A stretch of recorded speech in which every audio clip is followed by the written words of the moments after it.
Just hit your gavel and Yep. call someone. Ladies and gentlemen, I'd like to welcome all of you tonight. Our chair lady, Kia, is out of town this evening, so I'll be filling in for tonight's work session for the December the 3rd, 2018 meeting. Thank you all for coming out tonight. We're going to make this one way or the other.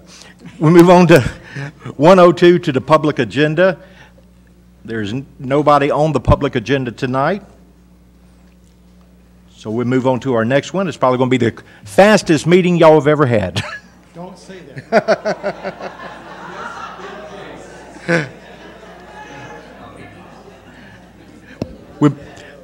We move to our first presentation, 2.201, the 2018 Comprehensive Annual Financial Report. And here to speak about it is our CFO, Ms. Teresa Thornton. Ms. Thornton? Okay. That's pretty quick. Okay. What we're going to do tonight is basically provide you an overview of the Comprehensive Annual Financial Report, which is a CAFR document that you see each year about this time of year.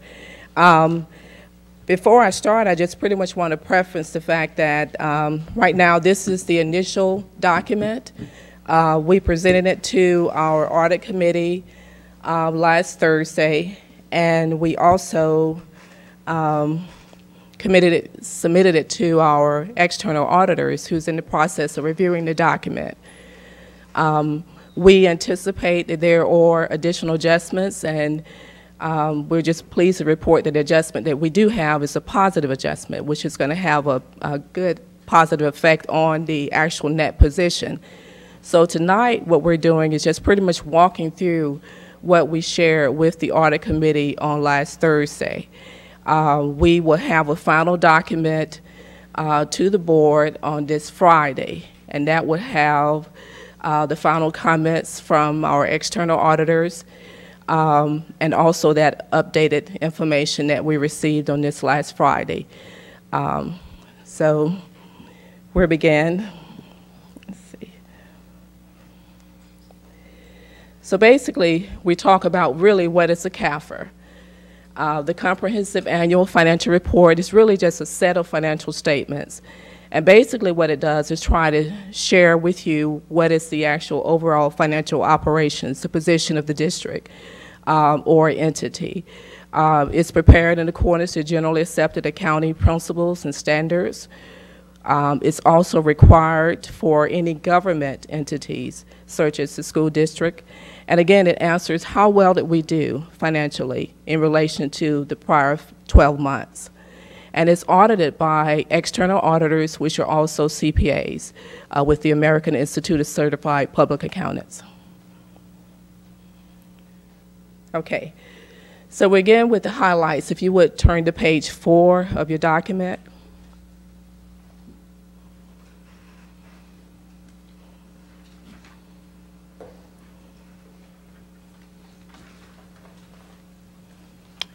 Okay.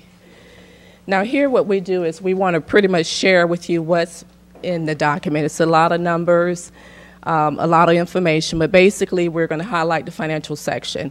That's page 4, which shows the highlights.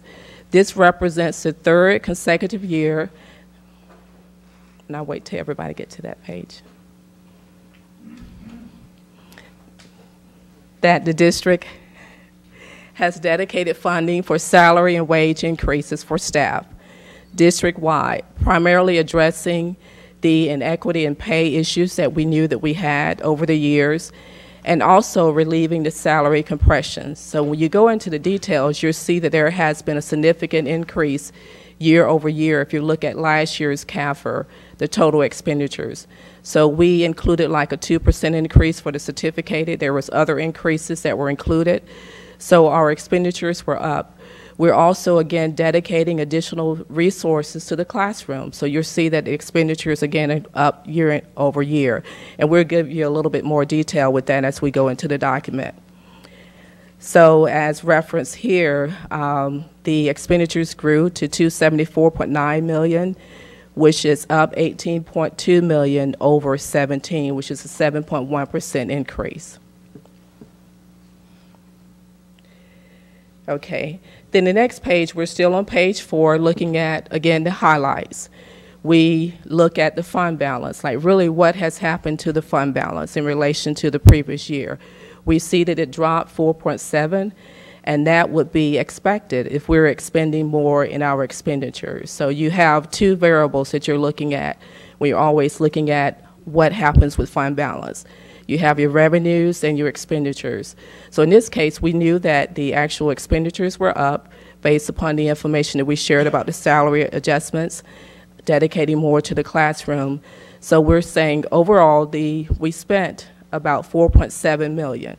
Now the reserves, as you know, are used during that time when we're awaiting receipt of those property taxes. So we want to make sure that we have a strong fund balance.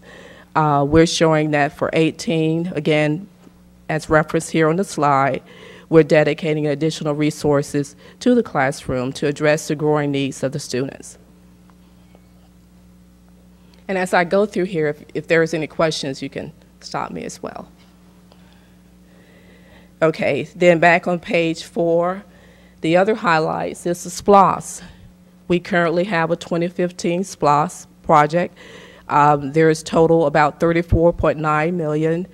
We're coming in about 88.8% of projections. So you know when you're billing that SPLOS for those 5 years, it's typical. You're looking out into the future to kind of anticipate what you think the revenues are. But still overall, Muskogee County has received favorable numbers in relation to what we're seeing in that sales tax receipts, which allows us to do the renovations, the new constructions, and other expenditures out of the SPLOS fund.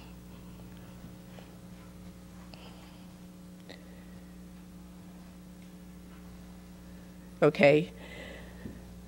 One of the other significant changes, highlights we have here is that this year we adopted, which is the Government Accounting Standards Board Statement Number 75. And that's really accounting for financial reporting for post-employment benefits plans other than pension. Now this was required to be implemented for school districts and other government entities. Implementation of that as of June 30th resulted in a reporting of $238.2 million of our proportionate share of the net other post-employment benefit liability and expense. The expense portion was about 13.2, but you're going to see that in the overall net position when we're looking at the district as a whole. So that's a highlight, a significant adjustment that we had to include for this year.